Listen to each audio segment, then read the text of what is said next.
Bonjour mes chers spectateurs, ici Maxime Morancy, animateur et créateur de Cinemaximus.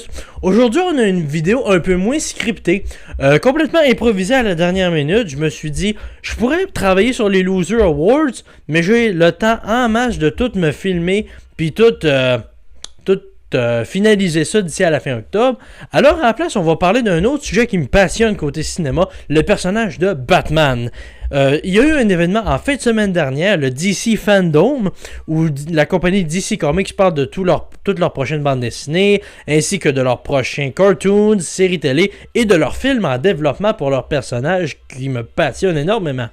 Et bien sûr, ils ont attendu à la fin de l'événement, genre 7 heures plus tard, pour parler de Batman. Ou du moins, du prochain film de Batman, mettant en vedette Robert Pattinson. Ce film-là était censé mettre en vedette Ben Affleck, genre belle lurette, ça a été annoncé depuis 2016. Ensuite, Ben Affleck a sorti du projet, ils ont changé l'acteur, c'est maintenant Robert Pattinson, que vous connaissez sûrement pour les films Twilight, ou comme moi je le connais, pour Tenet. Et le quatrième Harry Potter et la Coupe de Feu, que j'ai vu tout récemment pour la première fois en quelque sorte. Et aussi, le réalisateur a changé, ça devait être Ben Affleck qui le réalisait et qui l'écrivait. C'est finalement écrit et réalisé par Matt Reeves, que vous connaissez aussi pour les films de la planète des singes, sortis il y a quelques années.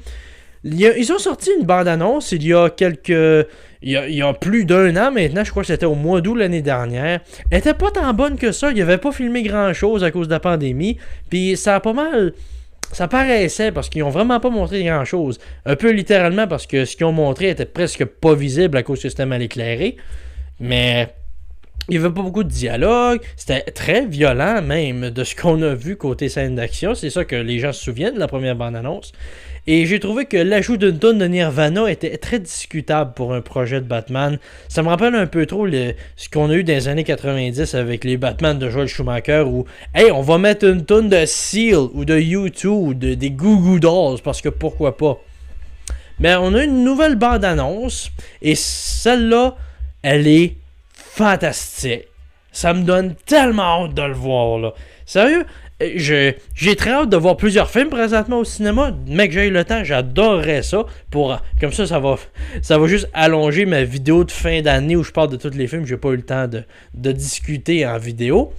Mais sérieux, ce Batman qui sort officiellement en parenthèse, il pourrait être retardé encore, officiellement le 4 mars 2022. C'est dans même pas... C'est quoi?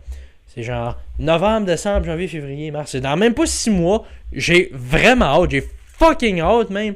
Sérieux là, ça va être capoté. Si vous avez pas vu l'annonce, vous devez la voir. Ça révèle pas grand chose du scénario. J'ai aucune idée comment les méchants sont...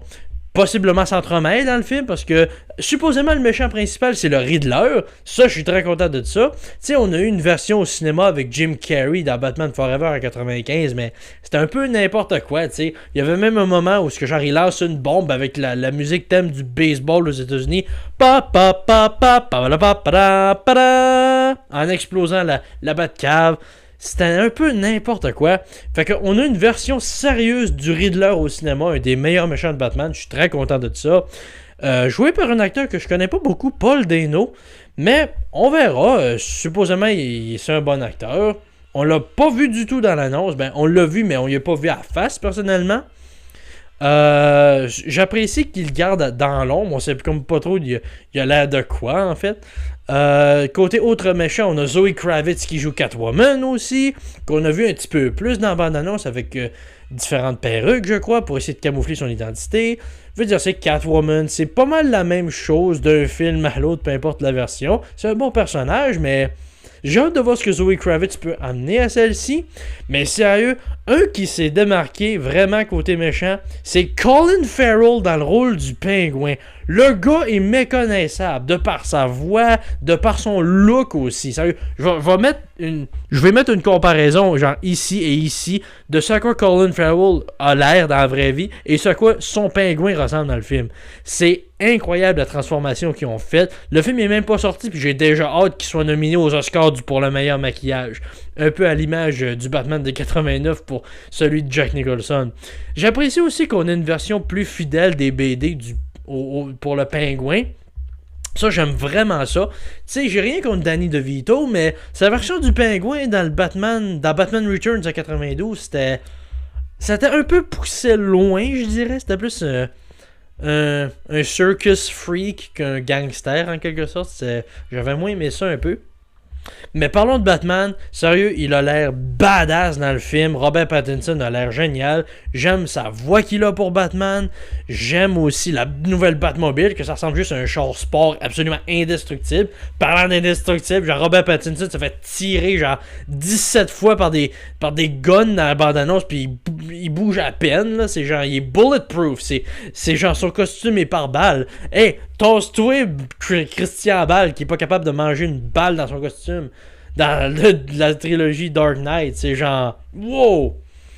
Sérieux, il y a un moment dans la scène, dans la bande-annonce, parlant de ça m'a rappelé le moment dans Rogue One à la fin où Darth Vader est genre dans le hallway, comment on dit ça en français? Il est dans le couloir du vaisseau de l'Alliance Rebelle, puis il se met à tuer tout le monde. Ça m'a vraiment fait penser à ça, mais de la meilleure manière possible. Ça a vraiment l'air cool. Et sérieux, c'est tout ce que j'ai à dire. Aussi la musique. Tan, tan, tan, tan. Ce nouveau thème pour Batman qui est, ma foi, très simple, mais ô combien épique. Là, ça va être... Oui, tout a fonctionné pour moi dans la bande-annonce. C'est beaucoup mieux que la première qui ont sorti l'année dernière. Sérieux, j'ai vraiment hâte de voir le film. Je vous jure que je prépare les Losers Awards 2012. Ils vont sortir très bientôt. Le script est presque prêt. Toutes mes nominations sont prêtes. Je sais quel film gagne quoi. On a des jokes sur David Hasselhoff. On a des jokes sur Christopher Lloyd. Sur Jennifer Garner. Sur Joel Edgerton. On va rire de films à petit budget poche, mais avec une grande sortie au cinéma. On va même parler de films très populaires que moi j'ai pas aimé pas en tout. Il y aura des choix un peu controversés pour les prochains Losers Awards, je vous l'avertis. Alors, c'est tout pour la vidéo d'aujourd'hui. C'était mes pensées sur le prochain film de Batman. J'ai vraiment hâte de le voir. J'ai vraiment hâte de vous en parler aussi. Ça pourrait être le film de l'année, puis il sort juste au mois de mars. C'est incroyable. Fait que, on se retrouve pour une prochaine vidéo et à la prochaine. Bonne écoute et bon cinéma. Bye bye.